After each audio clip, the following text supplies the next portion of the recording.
Try this one more time. So I've already opened up a project, or I've already created a new project, and I've used the SFML for that. And we can see that it's calling in this file called, or it's including in this file SFML/graphics. SFML is just a nice, simple API, application programming interface, meaning it's going to give us simple names, like simple command names like draw circle or draw square or create or, you know, like set position and stuff like that. And it's going to then go under the hood and call these like crazy OpenGL or DirectX commands. Okay, OpenGL draw triangle. If you go to try to draw a triangle using OpenGL, which is the library that all games and all computers use to draw stuff, the code is really crazy and it's impossible to learn. Okay, and you have to really have like a degree in math. Like you need to know all about 3D math. You need to know about angles. You need to know about buffers and memory and shaders and all kinds of crap. Look at all this code just to draw a triangle. Okay? Wouldn't it be nice if I could make a program? Turn that off. I'm recording.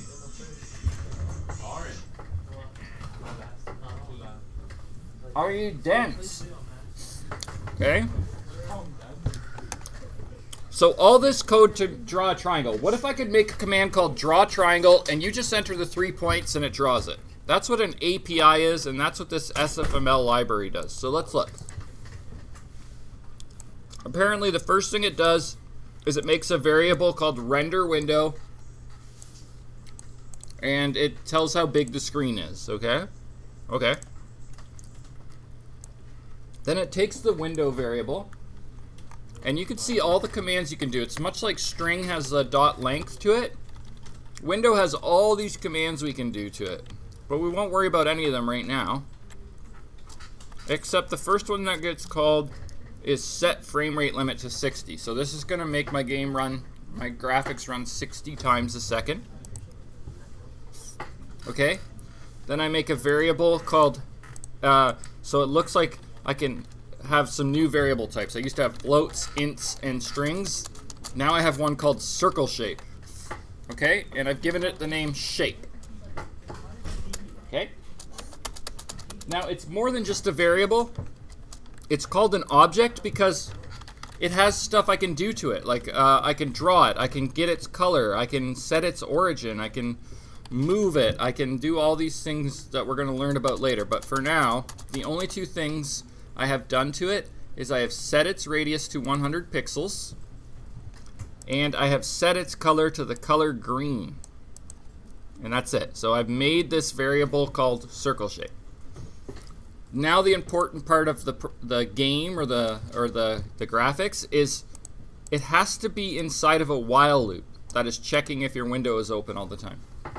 It's also checking if you didn't press the keyboard escape key, so that's for later where we just want to close our window. But basically this code is now going to run 60 times a second. All the code I've highlighted has run 60 times a second. Okay? And I'm not going to worry about this event loop. There's a loop inside of a loop.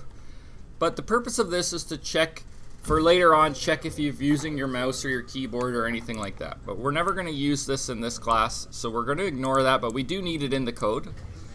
Okay? To check if we've closed our window. But all the code basically in the loop that's running 60 times a second is this code here, these 3 lines. The first one, 60 times a second, it's going to clear the window, draw the shape I've made, and then display the window.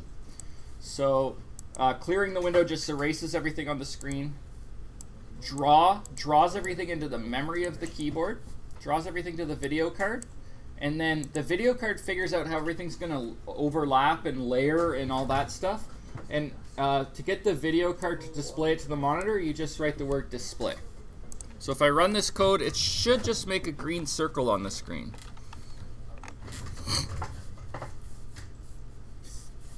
Okay, and I still have my window here that I can write couts to and everything like that. Like I could give myself a little cout here and it would write it. Let's see what happens if I do cout. Hello. Do you think it'll write it once, or do you think it'll write it 60 times a second? If you had to guess. 60. Yeah, let's do it. Yeah. Great. Cool. Okay, let's try to get this green circle to move. I saw a move command in there. So if I go to up here and type shape.move, do you think this will move it 60 times a second? Shape.move. Now look what it's looking for. I have two options here. One, it says give me a vector 2f offset. I don't really know what that means yet. If I go down, it's looking for a float x and a float y. So it's looking for an x position and a y position that it wants you to move. So I might say 10 in the x and 0 in the y. Now, the problem with this code, this command is it's not inside of this loop running 60 times a second. So I won't get to see it move. It'll move it once really quickly and I'll never see it move. But it's moved it over a little bit. Do you see that? So I actually want to put this inside of my while loop. I'll just put it right before I clear my window. And let's see if it moves 10 pixels every 60 times a second. There it goes. I moved it. Might be a little fast, so maybe I'll try 2 pixels.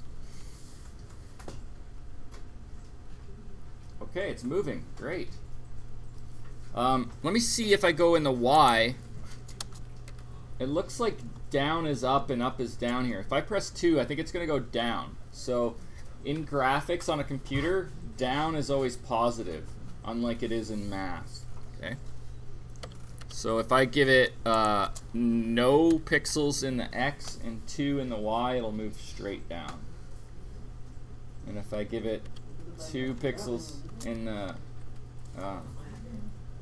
yeah, you can see that it's moving 2 pixels 60 times a second, and then, yeah, okay?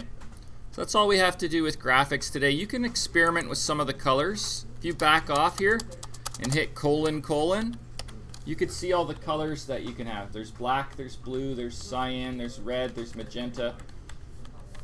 You can actually pick an RGB color too, any color you want. I'll show you how to do that later. But now my circle's yellow. Okay. You could change the radius if you wanted, make it smaller. Today's just about kind of getting it running and experimenting with it. There's a 10 pixel circle. Okay. And so that's all we're doing today. I'll maybe show you later how to bounce it off the wall. Okay.